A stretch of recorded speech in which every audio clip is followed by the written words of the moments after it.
Assalamualaikum warahmatullahi wabarakatuh. Alhamdulillah, wassalatu wassalamu ala Rasulillah Muhammad ibn Abdillah wa ala alihi wa sahbihi wa man wala. Subhanaka la ilma lana illa ma 'allamtana innaka antal alimul hakim. Rabbi shrah li sadri wa yassir li amri wahlul 'uqdatan min lisani yafqahu qawli. Amma ba'du. Betapa kematian sesuatu yang pasti. Allah Subhanahu wa taala berfirman dalam Al-Qur'an. Kata Allah, fa'bud rabbaka hatta ya'tiyakal yaqin. Fa'bud rabbaka hatta ya'tiyakal yaqin. Sembahlah Allah Subhanahu wa taala Tuhanmu. Kamu sembah Allah Subhanahu wa taala hatta ya'tiyakal yaqin. Sampai kapan kita nih diminta buat nyembah Allah? Sampai kapan kita diminta buat ibadah? Kata Allah, hatta ya'tiyakal yaqin, sampai datang sesuatu yang pasti. Apa yang pasti? Ayil maut. Yang dimaksudkan dengan sesuatu yang pasti itu adalah mati. Karenanya siapapun kamu di atas muka bumi ini harus belajar berusaha buat jadi hamba Allah Subhanahu wa taala yang taat. Mudah-mudahan Allah mudahkan. Amin ya rabbal alamin. Jadi orang hidup gak ada yang pasti, teman-teman. Gak ada yang pasti buat orang yang hidup. Ada yang mulai dari kecil sakit terus, ada. Gak ada yang pasti hidup itu. Yang pasti ketika seseorang hidup hanya satu, namanya mati. Kalau kamu diberi kehidupan, maka satu waktu nanti kehidupan tersebut akan diambil kembali oleh Allah Subhanahu wa taala. Sebab memang hidup di dunia, begitu kamu diberi kehidupannya, udah pasti kamu akan berjumpa dengan kematian. Gak ada yang pasti dalam hidup selain mati. Nah, kalau emang yang pasti itu mati, ngapain sisa hidup nggak dipakai buat berbekal menuju sesuatu yang pasti? Ngapain bekalannya untuk sesuatu yang nggak pasti?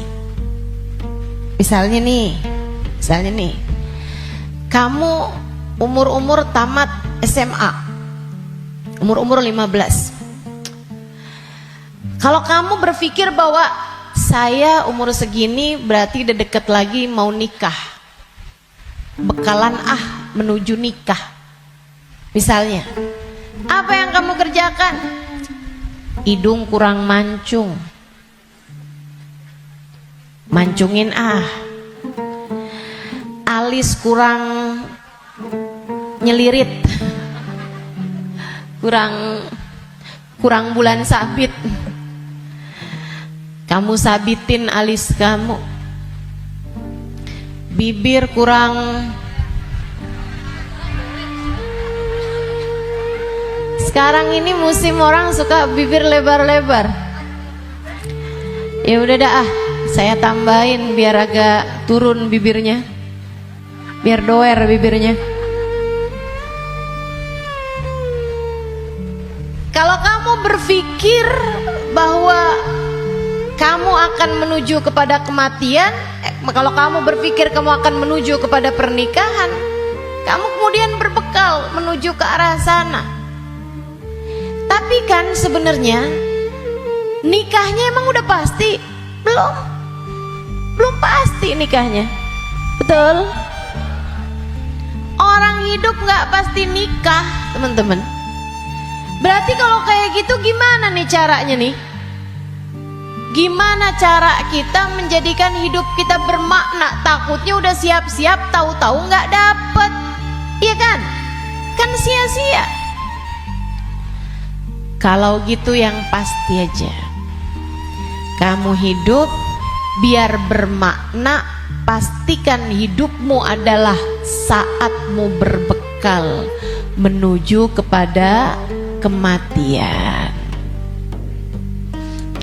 Saya tuh waktu SD kabarnya pinter.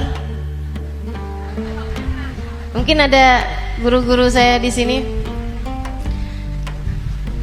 Selamat pagi Bu Guru. Kabarnya dulu pinter waktu saya sekolah.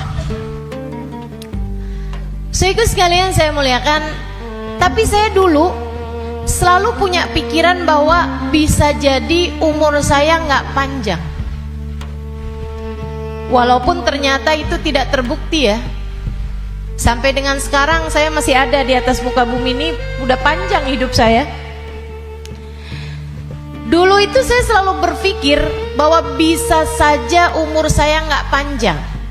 Saya SD, itu saya punya temen sekolah siang, sekolah madrasah, namanya Madrasah Al-Wasliyah. Saya punya temen meninggal dunia, masih seumuran saya gitu kurang lebih. Sejak saat itu saya kayak selalu berpikir bahwa bisa jadi umur saya nggak panjang, bisa saja saya juga meninggal dunia gitu. Akhirnya saya suka berpikir bahwa apa yang harus saya lakukan untuk menjadikan yang saya kerja akan bermanfaat kalau umur saya pendek. Akhirnya saya jadi mikir, kalau saya jadi dokter, umurnya harus panjang loh dokter itu, karena sekolahnya lama. SMP, SMA, kan saya ceritanya SD, SMP, SMA, kuliah. Kuliahnya S1, habis itu S2, habis itu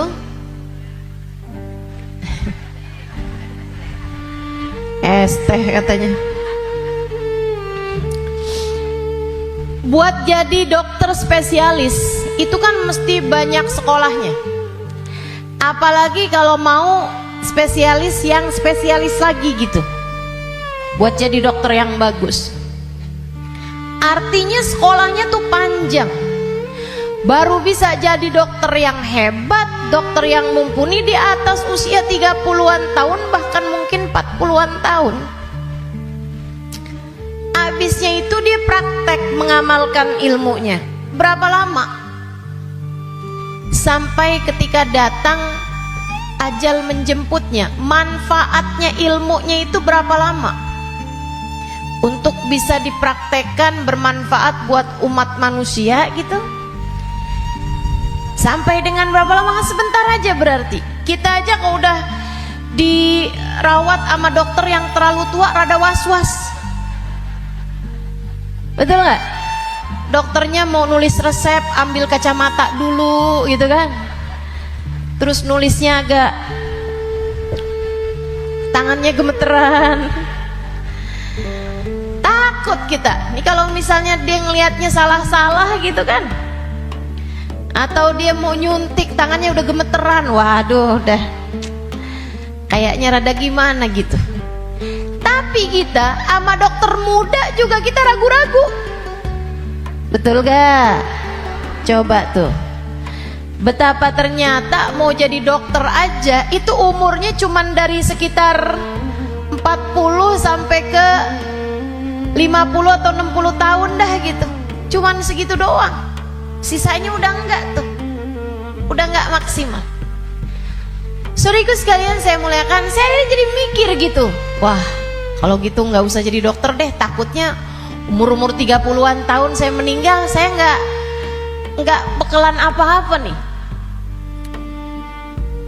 Apa ilmu, apa hal yang bisa membuat saya bisa nggak nyesel kalau saya mati muda? Itu yang saya pikirkan lagi zaman saya SD. Hingga akhirnya saya memutuskan untuk saya akan belajar di pondok pesantren.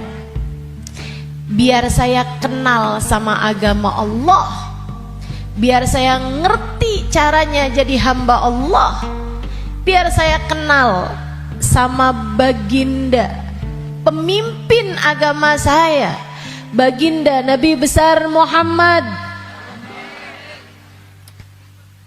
biar saya bisa dekat dengannya, hingga semoga begitu saya meninggal dunia saya dapat berjumpa dan bertemu dengannya. Itu harapan saya. Akhirnya saya belajar di pondok-pondok pesantren, terus belajar, terus belajar, terus belajar. Saudaraku sekalian yang saya muliakan, alhamdulillah saya rasakan ilmu saya udah bermanfaat dari sejak usia 20 tahun. Saya udah mulai mengajar dari usia 20 tahun, dan saya mengajarnya dalam bahasa Arab di kota Tarim, Hadramaut, Yaman. Saudaraku sekalian saya muliakan,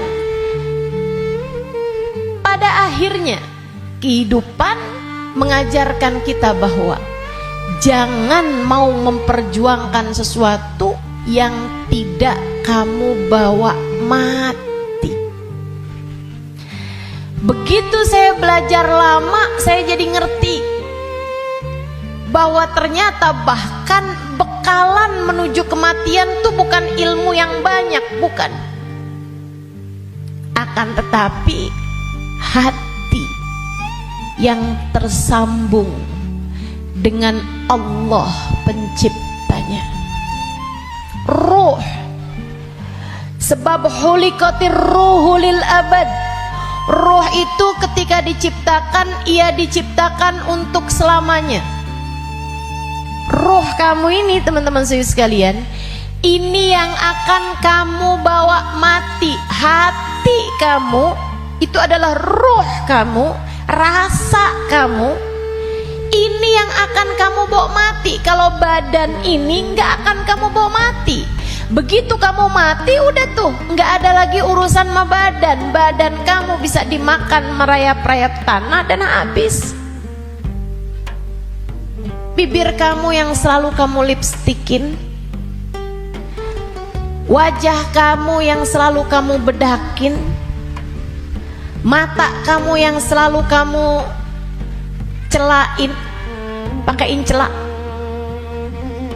kuku-kuku kamu yang selalu kamu potong setiap kali ia memanjang, badan kamu yang selalu kamu rawat, kamu kasih makan, kamu bersihkan, ini hanya akan menjadi makanan santapan rayap-rayap tanah. Ulat-ulat tanah nanti akan masuk ke lubang-lubang hidungmu. Ia akan masuk dalam seluruh anggota tubuhmu dan kamu habis. Makanya katanya Sayyidina Ali bin Abi Thalib, siapa yang kerjanya buat badannya, siapa yang hidupnya hanya mementingkan urusan tubuhnya, silakan cari pahalanya kepada rayap-rayap tanah. Silakan minta balasannya kepada rayap-rayap tanah. Ulat-ulat tanah, mereka yang senang banget, wih mulus, ih badannya bagus, enak banget nih kita makannya, katanya gitu. Saudariku sekalian yang saya muliakan, bukan untuk itu kamu diciptakan, bukan untuk itu kamu diciptakan. Yang aslinya dari diri kamu adalah ruhmu, yang sejatinya pada dirimu tidak akan terpisahkan adalah hatimu. Ala inna fil jasadi mudghah, idza salahat salahal jasad kullah, wa idza fasadat fasadal jasad kullah. Ketahuilah di dalam tubuh manusia terdapat segumpal darah, disebut hati. Jika bagus, bagus semuanya, jika rusak, rusak semuanya. Ketahuilah segumpal darah tersebut adalah hati. Disitulah ruh ditiupkan.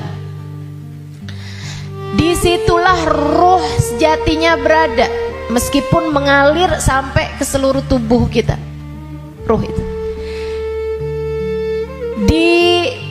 hembuskan saat janin badanmu itu berusia 4 bulan dalam rahim ibu kamu, ditiupkan lewat ubun-ubun. Makanya Bu, ketika Allah menciptakan batok kepala kita, itu semuanya udah full kecuali ada satu lubang kecil di ubun-ubun. Makanya kalau anak bayi ubun-ubunnya masih lembut,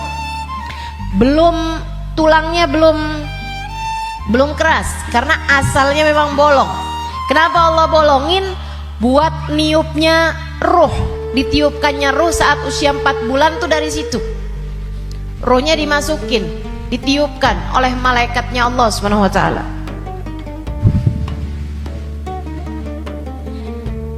Pusatnya ditaruh di jantung atau di hati, dia pusatnya tuh ditaruh di hati, menyebar ruh tersebut sampai ke ujung-ujung jari.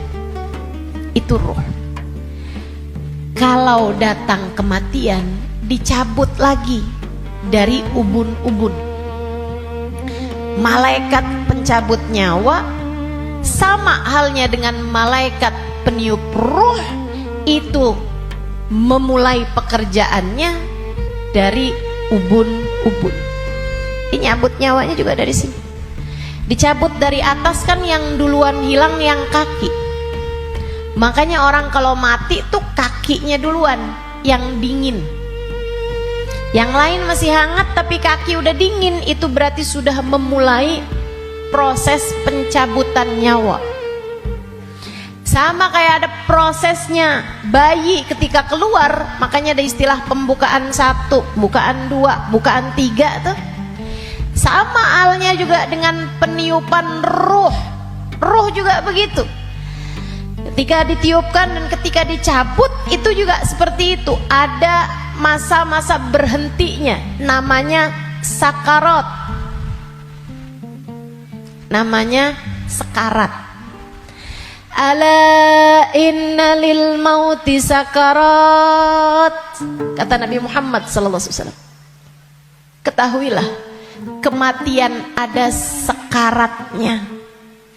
Kematian ada hentakan-hentakannya, enggak sekaligus.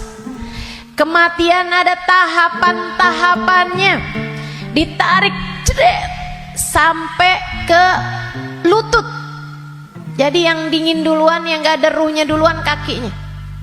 Tarik lagi sampai ke pusar. Pusar kita nih. Tarik lagi sampai ke ulu hati. Banyak orang yang kalau orang tersebut dimurka Allah Subhanahu wa taala, malaikat maut mencabut nyawanya dengan main-main. Dimain-mainin rohnya. Padahal sakitnya setengah mati. Kata Sayyidina Ali bin Abi Thalib, la darba bisayf 30 darbah ahab ilayya min sakaratil maut. Badan saya dicacah-cacah pedang 30 kali cacahan pedang lebih saya sukai daripada 1 sakaratul maut. Sakit setengah mati. Buat orang yang suka main-main dalam hidupnya, ada banyak di antara mereka yang ketika ajal datang menjemputnya, malaikat maut memain-mainkan saat pencabutan nyawa. Sakitnya luar biasa. Tapi ada banyak juga hamba-hamba Allah yang hidupnya santun, yang hidupnya berakhlak pada Allah, nggak pernah main-main dalam hidupnya. Allah pun memudahkan saatnya sakaratul maut. Kayak doa orang-orang tua kita, Allahumma hawwin alaina fi sakaratil maut wan najata minan nar. Ya Allah, ringankan saatnya sakaratul maut. Dia nggak bilang, ya Allah jangan ada sakaratnya dong buat kematian saya, nggak bisa gitu. Atau ya Allah jangan kasih saya sakit saat sakaratul maut, nggak bisa gitu juga. Karena memang sakaratul maut itu sakit, memang pasti sakit. Jadi yang diminta adalah Allahumma khaffif alaina fi sakaratul maut. Ya Allah, ringankan sakitnya sakaratul maut. Apa yang bisa meringankan? Maksudnya ringannya tuh gara-gara apa? Kalau kamu tanya sama saya, Ustazah, ringannya sakaratul maut tuh gara-gara apa? Saudaraku sekalian, sesuatu itu sakit bisa jadi ringan itu karena dua hal. Satu, karena memang sakitnya itu levelnya jadi ringan. Kan begitu? Sakit kan ada level-levelnya. Memang Allah jadikan sakitnya itu ringan, jadi berkurang sakitnya. Itu banyak yang seperti itu, sehingga sakaratul mautnya kayak nggak sakarat gitu, karena sama sekali nggak kesakitan. Ada yang begitu, memang diringankan sama Allah Subhanahu Wa Taala. Level sakitnya memang diturunkan oleh Allah Subhanahu Wa Taala, semacam itu. Atau yang kedua, Allah alihkan fokusnya sehingga dia jadi kayak nggak berasa sakaratul maut, karena Allah memalingkan fokusnya bukan kepada sakitnya, tapi kepada sesuatu yang lain. Apa? Allah palingkannya dengan apa? Yang paling indahnya, yang paling enaknya adalah dengan dihadirkannya baginda Nabi besar Muhammad sallallahu alaihi wasallam di saat sakaratul maut tersebut. Sakit, tapi nggak jadi terasa sakitnya sebab ia bisa lihat Nabi Muhammad. Sebab dihadirkan Nabi Muhammad untuknya. Sakit, tapi ya nggak terasa. Gimana coba? Gimana sakitnya mau terasa kalau kamu bisa ketemu Nabi Muhammad? Nabi Muhammad misalnya berkata kepadamu, selamat datang wahai umatku. Ya udah nggak ada lagi rasa sakitnya, teman-teman. Udah jadi indah semuanya. Banyak yang begitu juga. Kekasih berjumpa dengan kekasihnya di saat sakaratul maut. Banyak. Kita ustazah gak tahu deh. Minta aja, doa aja, walaupun gak pantas, biar gak nyesel. Betul gak? Betul gak? Mau doa tapi rasanya kayak gak pantas gitu ustazah. Orang kayak saya kematiannya dijemput sama Nabi Muhammad, emang gak pantas. Yang kayak kamu ngomongin orang, yang kayak kamu kalau sholat berantakan, betul? Ngarepin kematiannya dijemput sama Nabi Muhammad, siapa kamu? Betul gak? Sama, saya juga berpikir hal yang sama denganmu. Siapa saya? Sampai saya berharap kematian saya dijemput sama Nabi Muhammad. Tidak ada di antara kita yang pantas. Gak ada di antara kita yang layak, gak ada. Gak ada. Tidak saya, tidak kamu, sama. Tapi kita tetap berdoa, kita tetap meminta kepada Allah Subhanahu Wa Taala. Kali-kali aja doa kita diijabah. Ya, siapa tahu ya kan? Siapa tahu. Soalnya takut kalau nggak minta nyesel. Sebab Nabi Muhammad itu dermawan. Sebab Nabi Muhammad itu dermawan. Kadang-kadang orang kalau dermawan tuh kita nggak bisa kira. Tahu-tahu memberi lebih dari yang kita minta. Itu sakaratul maut. Nanti habis cabut tuh dari pusar sampai ke dada. dada, hati, itu teman-teman pusatnya. Allati tattali'u alal afidah. Sampai ketika ruh tersebut nyampe di afidah, nyampe di dada, tempatnya hati kita itu, pusatnya. Makanya orang kalau ngerasa sakit hati pasti pegang dadanya gitu. Nggak ada yang pegang kepala, sakit hati saya, nggak ada. Apalagi pegang kaki, sakit hati saya, nggak ada. Pasti bilang sakit hati saya gitu. Yang dipegang dada, karena memang tempatnya ruh, pusatnya itu adanya di situ, hati kita. Itu sakaratul maut paling sakitnya tuh di situ, karena sumbernya tuh di situ. Baru kemudian dicabut lagi sampai ke ghargharah, sampai ke leher. Kau udah nyampe di ghargharah, hakikat kamu akan ditampakkan. Saat itulah kamu dibukakan langit, bisa lihat tempat balik kamu tuh surga atau neraka. Dan itu bisa terjadi tahun depan, dan itu bisa terjadi bulan depan, untukmu atau untukku. Itu bisa jadi di waktu yang masih sisa panjang, bisa jadi juga sudah tinggal sedikit lagi waktumu untuk merasakan apa yang disebut dengan sakaratul maut ini. Semuanya pasti ngalamin, semuanya nggak ada yang bisa lari. Saat ghargharah, saat nyawa udah sampai di tenggorokan, dibukakan pintu demi pintu, kata Nabi Muhammad.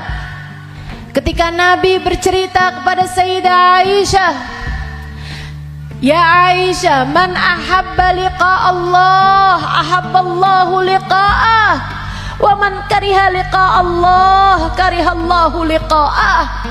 Wahai Aisyah, siapa yang senang saat perjumpaannya dengan Allah, Allah pun senang berjumpa dengan dia. Siapa yang benci berjumpa dengan Allah, Allah pun benci berjumpa dengan dia. Ya Rasulullah, walakinnana nakrahul maut. Bukannya semuanya takut memati, Rasul? Takut kan gak seneng?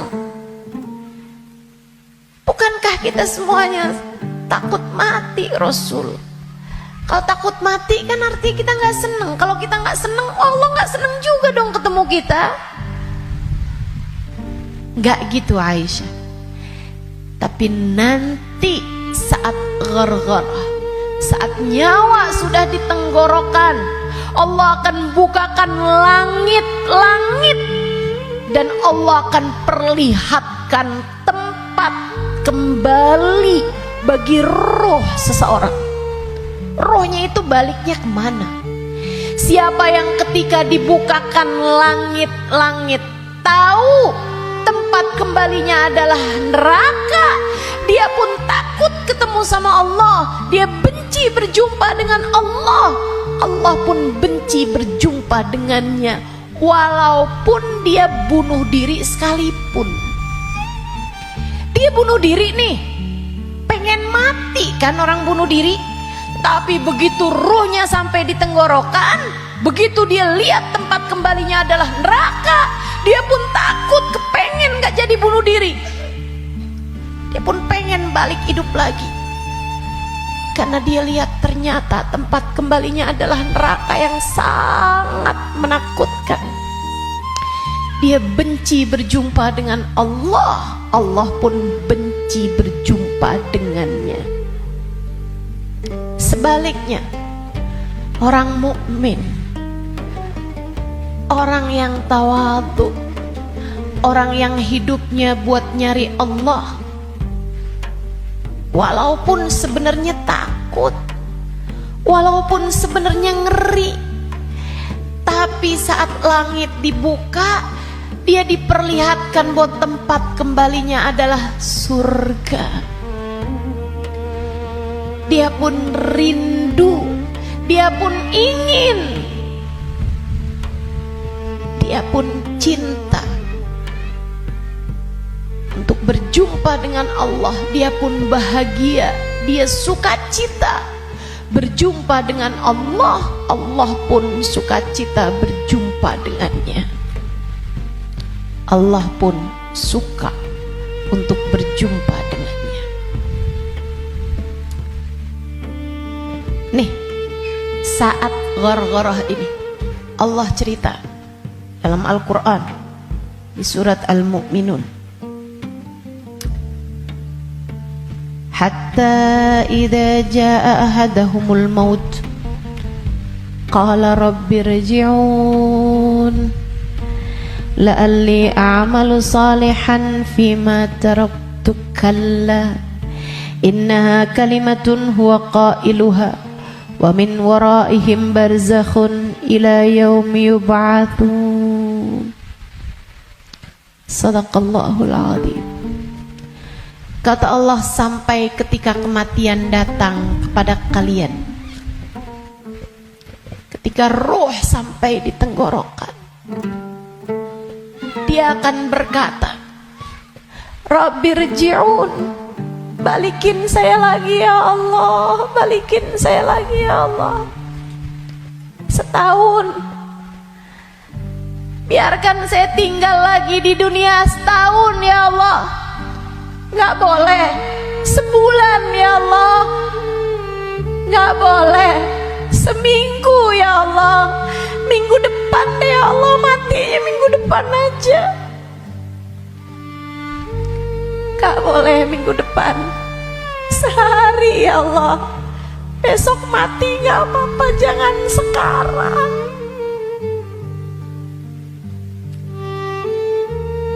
Gak boleh sejam ya Allah, sejam.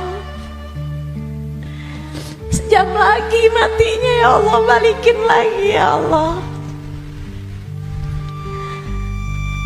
Rabbirji'un la'alli a'malu salihan fima taraktu. Saya akan segera bagi-bagi harta saya buat sedekah. Saya akan segera sholawatan kepada Nabi Muhammad. Saya bakal segera baca Al-Quran. Saya bakal segera sholat. Saya mau minta maaf sama orang-orang.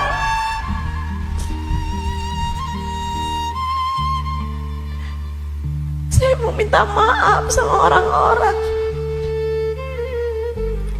Sisakan untuk waktu walaupun 1 jam. La'alli a'malu salihan fima taraktu. Aku akan mengerjakan kebaikan yang selama ini saya tinggalkan.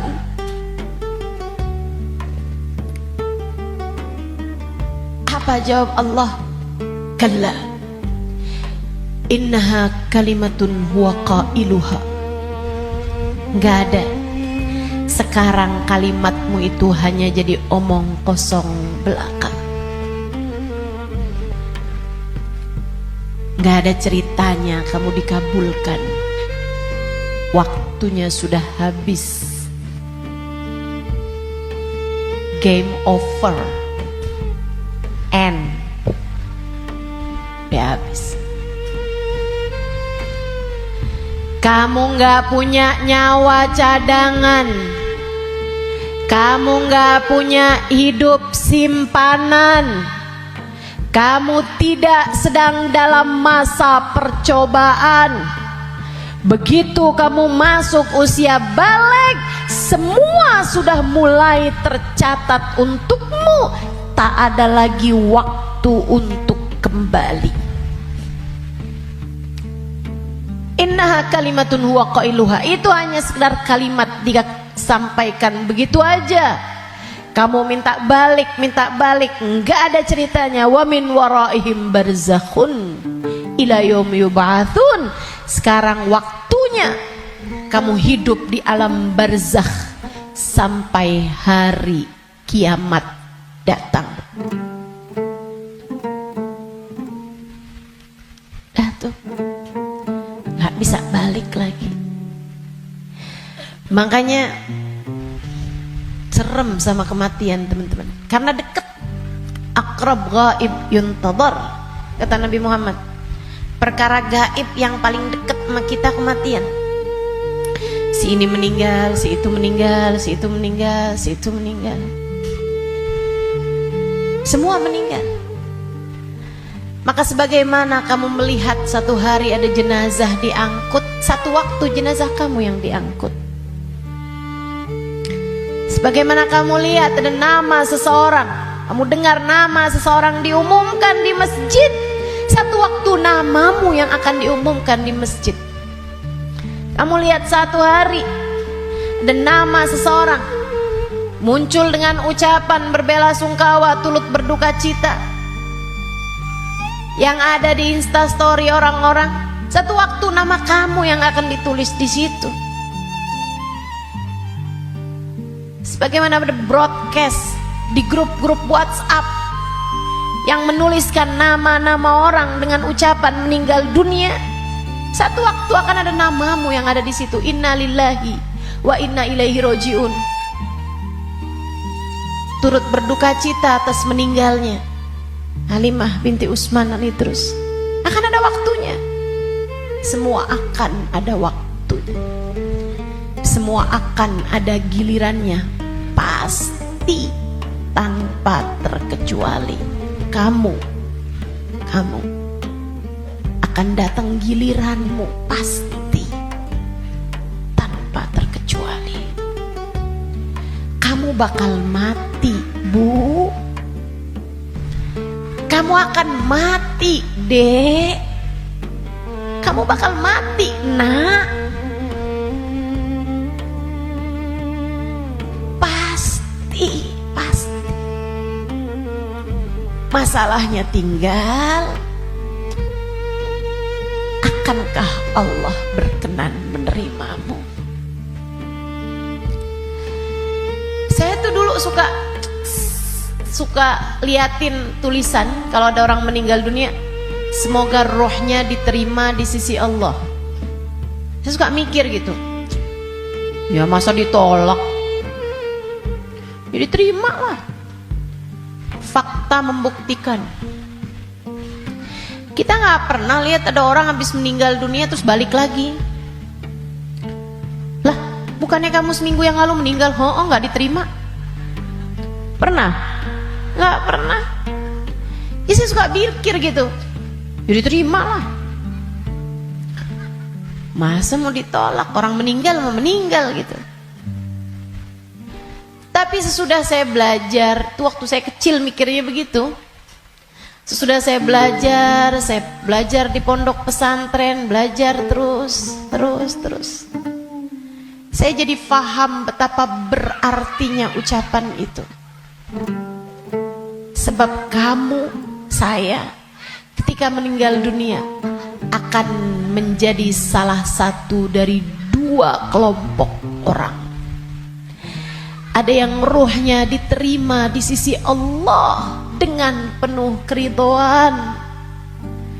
Ada yang ruhnya diusir dari rahmatnya Allah, sebab Allah murka kepadanya. Kalau waktu hidup kayak gini nih, kamu lagi punya perlu, kamu datang ke rumah saudaramu ditolak dari yang satu, bisa kamu datang ke tempat saudaramu yang lain. Anak kamu harus masuk rumah sakit, harus segera dioperasi, misalnya gitu. Harus ada DP yang harus kamu bayar, atau ada keperluan apapun misalnya. Kamu bisa datang ke tempat saudaramu, dia nggak bukain pintu, kamu bisa datang ke tempat yang lain. Dia nggak ngasih, kamu bisa datang ke tempat yang lain. Kamu misalnya mau bikin kopi, gulanya nggak ada, misalnya gitu, kamu bisa datang ke tempat saudara kamu, sebelah kamu, tetangga kamu, nggak dikasih, nggak dibukain pintu, atau dia bilang nggak ada misalnya, bisa lagi ke tempat saudaranya, tempat sebelahnya. Orang hidup ini andai ditolak dari yang satu, kita masih punya pilihan tempat yang lain. Seapa-apanya masih ada pilihan tempat yang lain. Tapi kalau kamu meninggal dunia, kamu hanya akan menjadi wa inna ilaihi raji'un, hanya akan kembali kepada Allah Subhanahu wa ta'ala.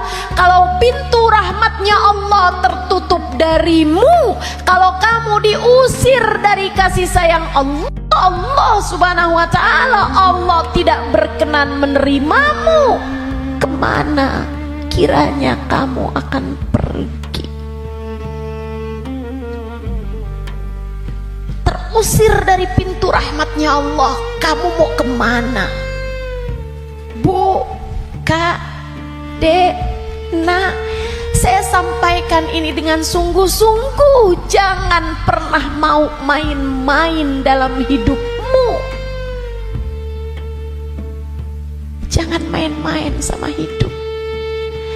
Sebab selama kamu hidup, kematian masih akan membayangi. Dan begitu datang kematian sementara Allah belum ridho kepadamu, sangat mungkin rohmu tidak diterima Allah, hingga Allah pun mengusirmu dari pintu rahmatnya, dan kamu dikembalikan kepada lembah kemurkaannya.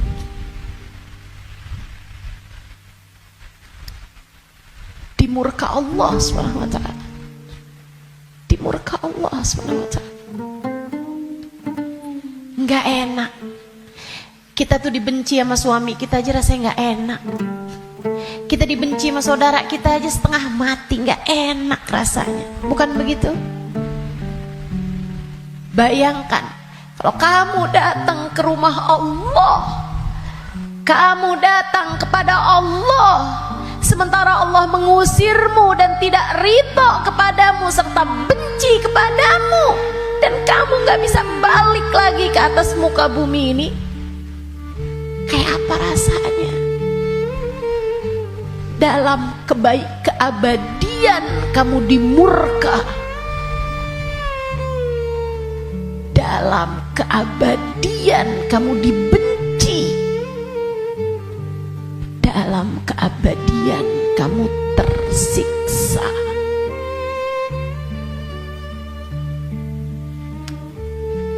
Gak akan sabar, gak akan sabar. Makanya sekarang nih di dunia kamu masih bisa sabar. Kalau lagi gak enak sabar aja. Malam-malam ngantuk mau tahajud, yang sabar. Bangun tahajud, yang sabar. Biar nanti kamu gak ketemu waktu dimana kamu tidak akan sabar menghadapinya. Kamu gak akan kuat ngadepinnya. Sekarang kamu kuat. Buat puasa kamu kuat, buat baca Quran kamu kuat, buat hadir majelis taklim kamu kuat, buat baca maulid kamu kuat, buat berbuat baik pada orang tua kamu kuat, buat berbuat baik sama suami kamu kuat, buat doain anak-anak kamu kuat, buat ngurusin rumah kamu kuat, buat ngerjain kebaikan-kebaikan kamu kuat. Maka kerjakan apa yang kamu kuat untuk menghindarkan diri dari sesuatu yang kamu gak bakal kuat. Bertahanlah terus. Bertahanlah untuk tetap menjadi solehah. Yang sabar jadi solehah. Tetaplah jadi hamba Allah yang solehah. Gak kuat nih saya, enggak, kamu kuat, kamu kuat. Saya gak kuat lagi Ustazah ngadepin suami kayak begini. Kuat, kamu kuat. Saya gak kuat lagi Ustazah ngadepin orang tua saya nih Ustazah. Kuat, kamu kuat. Gak kuat lagi saya ngadepin anak-anak saya Ustazah. Kamu kuat, kamu kuat. Kamu kuat. Saya nggak kuat puasa, kuat. Saya nggak kuat tahajud, kuat. Saya nggak kuat baca zikir habis duhur, habis subuh ke isyraq, kuat. Saya nggak kuat baca ratib malam-malam hari, ngantuk saya, kuat. Kamu kuat ngerjain itu semua. Saya nggak kuat ustazah buat berbuat baik sama semua orang. Saya pengen marah aja semuanya. Enggak, kamu kuat. Jangan marah-marah, jangan marah-marah. Kamu kuat, teman-teman saya sekalian. Yang nggak kuat kalau kamu mati dan kamu terusir dari rahmatnya. Yang kamu nggak kuat kalau sampai di dalam kubur ruhmu disiksa, kamu nggak akan kuat. Yang nggak kuat kalau kamu datang malaikat yang menanyai dalam kuburan dan kamu nggak bisa jawabnya, hingga kemudian malaikat tersebut mulai menyiksamu, kamu nggak akan kuat. Sisanya di dunia ini kamu kuat. Saya dijahatin terus sama tetangga saya nggak kuat lagi, kamu kuat. Saya ditinggalin sama teman-teman saya nggak kuat. Percaya saya, kamu kuat. Saya sakit ustazah, saya udah nggak kuat lagi, kuat.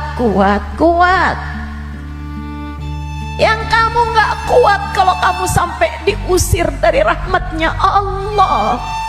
Yang kamu nggak kuat kalau ruhmu keluar, dan bisa jadi itu bulan depan, bisa jadi itu minggu depan. Saat ruhmu keluar dan kamu ngelihat tempat kembalimu adalah neraka, kamu nggak akan kuat.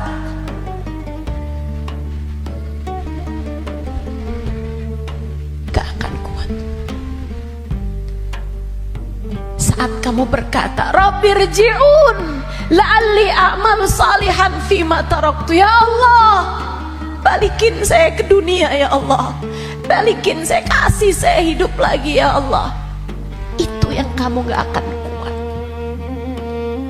Sekarang di dunia semuanya kamu kuat jalanin, kuat.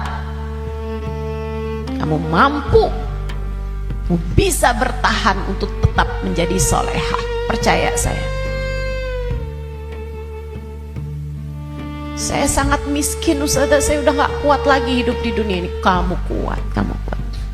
Saya ambil utang aja ustazah, dipinjol, saya udah gak kuat lagi. Kamu kuat, jangan utang.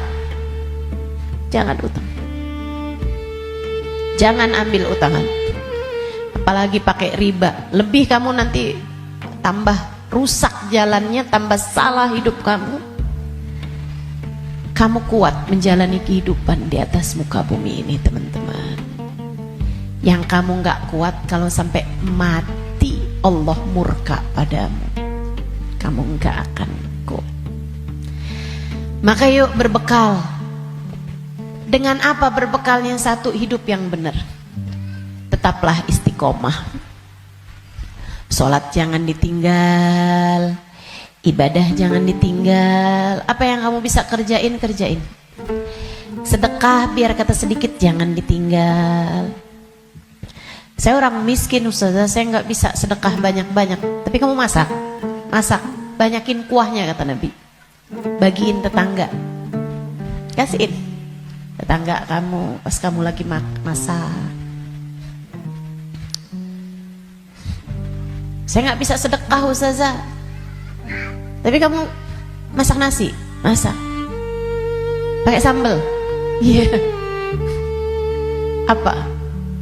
Tempe goreng, banyakin, sisain dikit buat tetangga kamu, kasih buat orang yang susah juga yang ada di sekitarmu.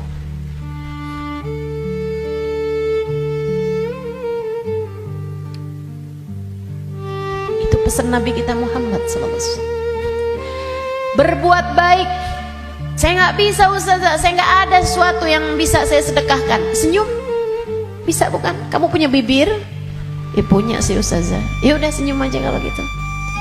Ketemu orang, bisa nyenengin orang, apa kabar? Sehat? Atau saat kamu bangun di waktu malam, kamu angkat tanganmu, kemudian kamu bilang, ya Allah, sayangi tetangga-tetangga saya ya Allah, sayangi teman-teman saya ya Allah, ampuni dosa-dosa mereka ya Allah, orang di kampung saya ya Allah, ampuni dosa-dosanya ya Allah. Sedekah kamu buat mereka, kebaikan kamu buat mereka. Berbuat baik semampu yang kamu bisa, sebisa yang kamu mampu. Apaan aja. Bahkan sekedar kalimat pujian buat suami kamu. Alhamdulillah kamu sehat, saya seneng kalau kamu udah sehat. Kata-kata yang enak gitu. Jangan sakit lagi ya, saya kesian kalau lihat kamu sakit, saya sayang sama kamu. Kalimat yang enak. Ganti kalimat-kalimat yang gak enak. Udah sehat kan, berarti bisa kerja lagi kan.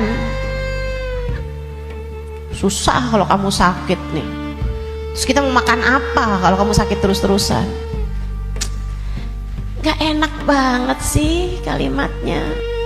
Kamu bakal mati, maka pilihlah kalimat yang gak jadi penyesalan bagimu sesudah kematianmu. Yang bagus ngomongnya, yang bagus. Jangan sakiti hati orang. Iya Kak, Bu, Dek, ucapanmu kepada orang tuamu nak, yang bagus, yang bagus. Mama yang sehat ya Mah, Mama yang sehat. Enggak kok, Mama nggak pernah ngerepotin. Saya seneng ada Mama. Tetaplah sehat Ma, tetaplah kuat Ma. Yang bagus ngomongnya. Nanti nyesel kalau kamu yang pergi atau mamahmu yang pergi.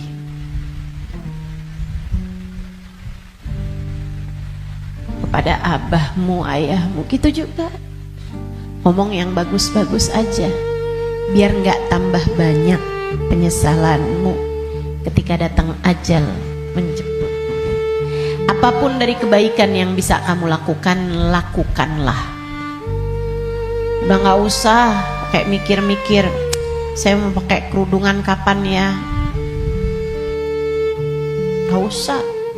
Sekarang orang senegeri udah pakai kerudungan semua kok. Selagi kamu perempuan ya pakai penutup aurat. Saya nggak tahan Ustazah, saya nggak kuat pakai jilbab. Kuat kok. Semua kuat.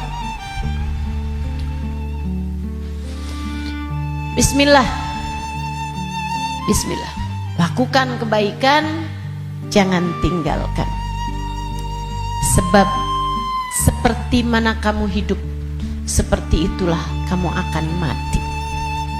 Jika kebaikan yang kamu lakukan dalam hidupmu, kamu hanya akan berjumpa dengan kebaikan-kebaikan sesudah kematianmu. Kebaikan kamu lakukan karena Allah, Allah akan membalasmu dengan kebaikan-kebaikan dari sisinya. Dan itu akan sangat menyenangkan. Kama ta'ish tamut, sebagaimana kamu hidup, seperti itu pula lah kamu akan mati. Maka tetaplah istiqomah di jalan Allah. Itu bekal utama.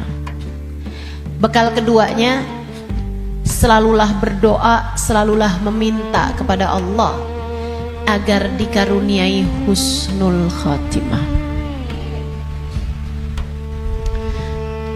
Sering-sering minta, ya muqallibal qulub, tsabbit qalbi ala dinik. Wahai zat yang membolak-balikan hati, tetapkanlah hati kami berada dalam keimanan kepadamu. Selalulah berdoa, Rabbana la tuzigh qulubana ba'da idh hadaitana wa hab lana min ladunka rahmatan innaka antal wahhab. Ya Allah, jangan pernah kau cabut hidayah iman yang telah kau anugerahkan kepadaku. Anugerahkanlah pula untuk kami rahmatmu. Sesungguhnya engkau adalah zat yang maha memberi. Selalulah berdoa, Ya Allah biha, Ya Allah biha, Ya Allah bihusnil khatimah, Ya Allah biha, Ya Allah biha, Ya Allah bihusnil khatimah. Ya Allah, aku mohon padamu, Ya Allah, aku minta padamu husnul khatimah, Ya Allah, akhir kehidupan yang baik, kematian dengan membawa iman, kematian sedangkan Kau berkenan menerima kami, Ya Allah. Terus doa, terus minta sama Allah. Sebab la yarudul qada illa doa. Tidak ada yang dapat menolak takdir buruk selain doa. Doa terus, doa terus, doa terus. Kalau ada waktunya doa tuh, kayak lagi majelis, kemudian silakan berdoa, silakan sampaikan hajatmu. Habis sholat, jangan dulu langsung bangun, sebelum kamu berzikir kemudian berdoa, kan begitu. Nah kalau doa jangan minta dunia mulu teman-teman. Kalau semua doa mau minta dunia, habis dunianya selesai kamu bawa apa? Kamu punya apa? Minta juga. Urusan akhirat malah justru jauh lebih penting daripada meminta urusan dunia yang akan kamu tinggalkan begitu kamu mati. Jangan kalau doa yang diminta duit lagi, duit lagi. Jangan kalau doa yang diminta jodoh lagi, jodoh lagi. Atau biar hati suami gak berpaling, itu aja yang kamu minta. Biar suami gak poligami, ustazah, itu terus doa saya ustazah. Bukan hanya itu yang kamu perlukan teman-teman. Doa urusan dunia tuh kalau bisa sekedarnya aja. Karena hidup di dunia ini qalil, sedikit, katanya Imamul Haddad, tabalagh bil qalili minal qalili. Bekelan dunia ini sedikit aja lah, karena dunianya itu emang sedikit. Dikit lagi juga mati. Kalau doa itu yang kiranya kamu gak nyesel begitu kamu masuk ke dalam alam kubur. Doanya minta apa? Minta husnul khotimah. Doa minta Allah ridha, minta biar Allah selamatkan, minta biar Allah bahagiakan kalau kamu ada di dalam kuburan, minta biar Allah bahagiakan ketika nanti kamu di padang mahsyar. Jadi begitu ajal datang menjemputmu, kamu masih punya simpenan dari doa-doa yang belum diijabah Allah SWT, yang belum kamu rasakan ijabahnya. Begitu kamu mati, kamu udah punya simpenan doa buat mahsyar. Begitu kamu mati, kamu udah punya simpenan doa buat kubur. Begitu kamu mati, kamu udah punya simpenan doa buat kiamat. Begitu kamu mati, saat di padang mahsyar dibangkitkan, kamu udah punya simpenan doanya. Tinggal tunggu ijabahnya. Nah kalau doanya belum pernah kamu doain, gimana mau ngarepin ijabahnya? Nah kamu gak pernah minta. Ya Allah, kubur saya, ya Allah, saya sekarang maunya kubur saya biar seneng, ya Allah. Ternyata kok nggak seneng, kata Allah. Nah kamu nggak pernah minta. Di dunia yang sering mintanya, biar nanti kamu dapat ijabahnya. Di dunia yang sering minta, ya Allah, jadikan kami ada dalam rombongan Nabi Muhammad. Jadikan kami ada dalam rombongan umat Nabi Muhammad, ya Allah. Jangan cuma di majelis maulid aja doanya. Saat tahajud tuh kamu doa, minta ya Allah nanti di akhirat, ya Allah jadikan saya ada dalam rombongan Nabi Muhammad. Biar nanti begitu kamu mati, kamu udah punya simpenan doanya, tinggal nunggu ijabahnya. Kata Allah, ud'uni astajib lakum, mintalah, niscaya akan aku beri. Jadi di akhirat kamu tinggal nungguin saat doamu diijabah. Sebab kalau kamu mintanya nanti gitu kan di akhirat, ya itu tadi kata Allah, innaha kalimatun huwa qailuha. Kalimatmu tuh gak ada artinya lagi, gak ada maknanya lagi. Sebab akhirat bukanlah tempat berbuat. Dunia nih tempatnya berbuat, akhirat hanyalah tempat untuk dibalas. Kalau saatmu di dunia kamu hanya minta dunia, apa yang kamu persiapkan buat sesudah kematianmu?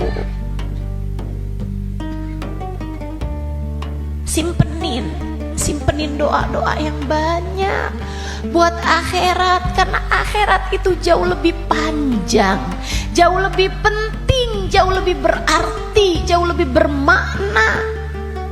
Dunia ini hanya sebentar, teman-teman. Jangan sampai nyesel. Jangan sampai nyesel. Doa. Doa tidak pernah hanya sekedar. Itu adalah semua yang kamu perlukan. Kita semua perlu doa. Semua perlu doa. Makanya banyak-banyak doa. Minta sama Allah agar kehidupan kamu sesudah kematian menjadi kehidupan yang menyenangkan. Amin ya Rabbal.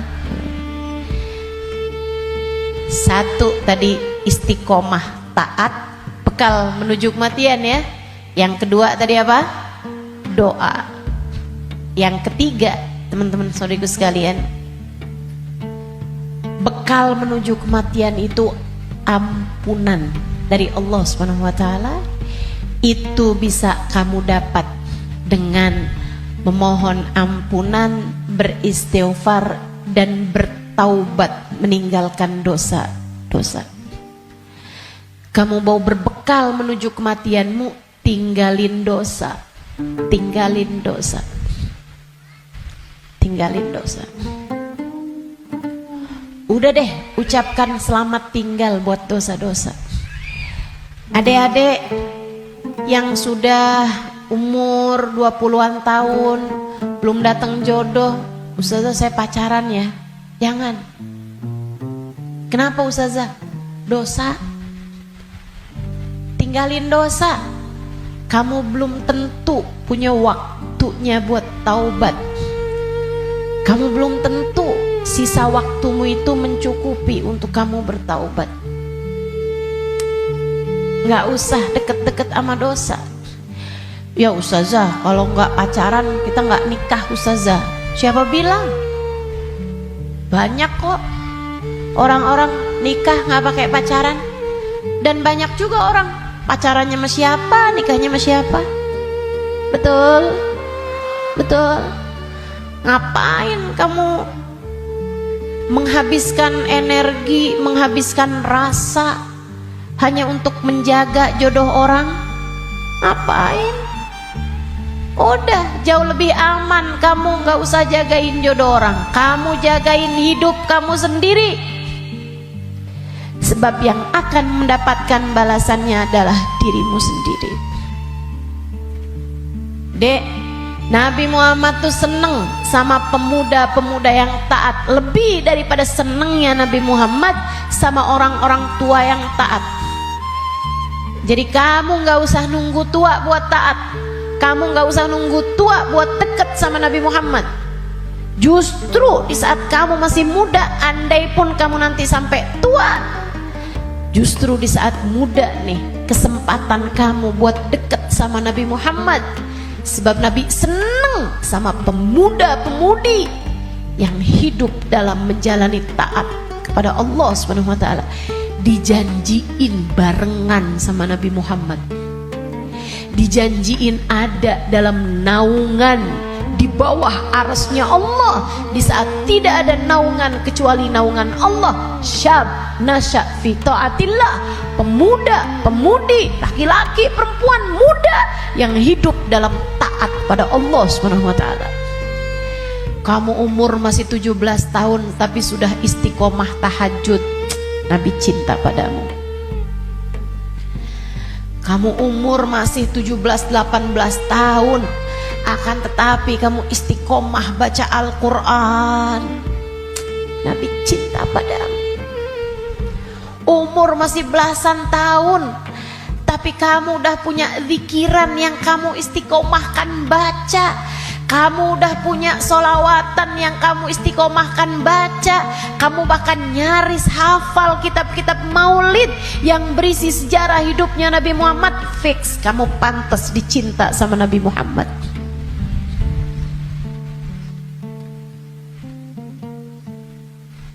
Kamu punya kesempatan besar untuk bisa jadi orang yang kelak di hari akhirat nanti membersamai Nabi Muhammad. Tinggalin dosa, dek, tinggalin dosa, gak ada pentingnya.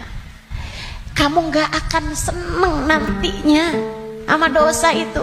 Kelihatannya kayak bagus tapi bikin sumpek, kelihatannya kayak enak tapi bikin hati gelap, kelihatannya kayak membahagiakan padahal itu hanya akan menyusahkan hidupmu saja. Tinggalin dosa.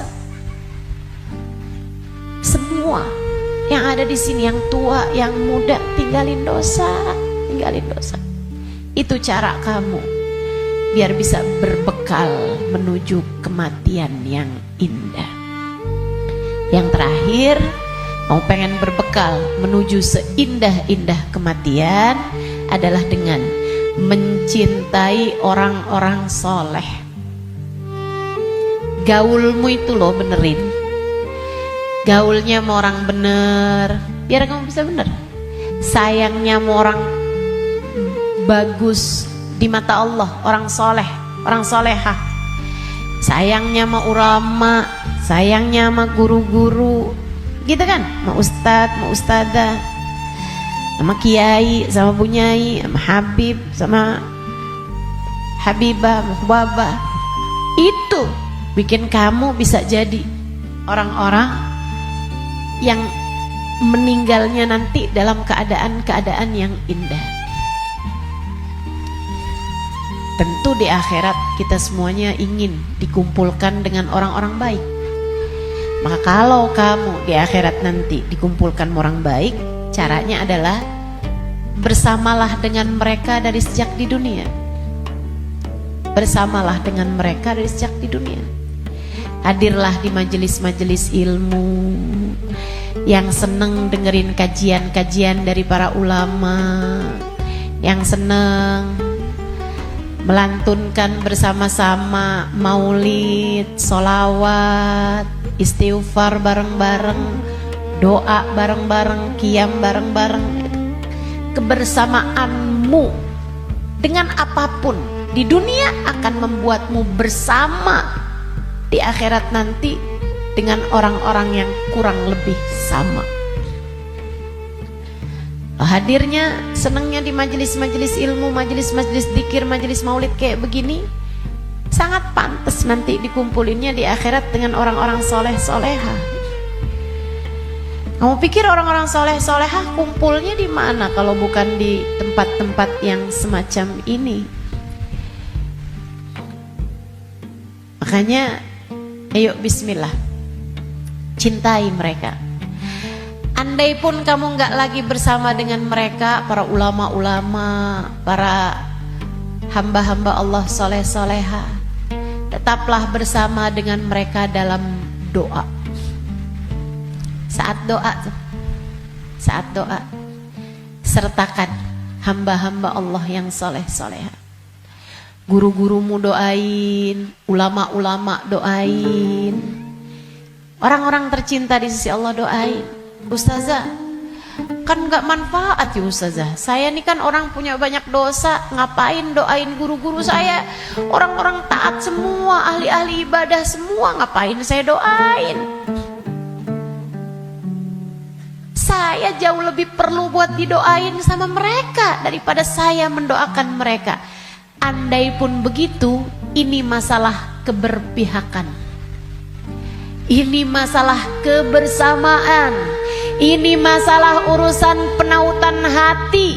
Teman-teman saudaraku sekalian, saya doakan guru-guru saya doakan Habib Umar bin Hafid, saya doakan Hubabah Nur, saya doakan Habib Zain bin Smith, saya doakan mereka biar hidupnya menyenangkan, biar betah hidupnya di dunia, biar sehat. Saya doakan mereka biar semakin dicinta Allah, semakin disayang Allah. Saya doakan semoga lancar dakwahnya, semoga bahagia hidupnya. Saya doakan. Teman-teman saudaraku sekalian, saya doakan. Walaupun saya yakin saya lebih memerlukan doa mereka daripada doa saya. Apalah arti doa saya untuk mereka? Saya tahu itu. Tapi saya tetap berdoa untuk sebuah keberpihakan. Saya doa untuk sebuah keberpihakan. Saya doa. Teman-teman saudaraku sekalian saya muliakan, kamu tahu nggak? Kalau ada artis-artis dunia, aktor-aktor dunia, pemain bola sakit misalnya, yang doain ribuan orang, yang doain bahkan mungkin jutaan orang mendoakan orang tersebut, yang bahkan mohon maaf banyak diantara mereka yang nggak beriman kepada Allah.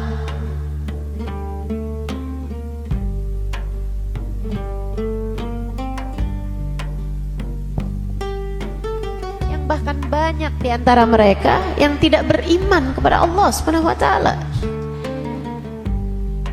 Kenapa orang-orang mau mendoakan orang tersebut? Itu dia tuh namanya keberpihakan, penautan hati. Kita doain guru-guru kita walaupun kita merasa kita lebih perlu doa mereka daripada doa kita, daripada mereka terhadap doa kita. Biar Allah tahu ada orang-orang soleh dalam lisan-lisan kita. Biar Allah tahu ada mencintai para ulama di dalam hati kita. Biar Allah lihat hati kita punya cinta yang besar kepada hamba-hamba yang tercinta di sisi Allah. Pada akhirnya biar Allah tahu kita ada di jalan mereka, kita ada di jalan mereka. Biar semoga di akhirat nanti Allah membersamakan kita bersama dengan mereka. Penting mencintai orang-orang soleh, sebab almar'u ma'aman ahab, seseorang di akhirat nanti hanya akan dikumpulkan dengan orang yang dia cintai. Dan yang paling penting buat kita cintai, nomor satu, yang ada di puncaknya adalah baginda kita Nabi besar Muhammad. Maka bekal terbesar untukmu datang di negeri akhirat adalah dengan kamu mencintai dan banyak menyebut nama Nabi Muhammad dalam solawat-solawatmu kepadanya.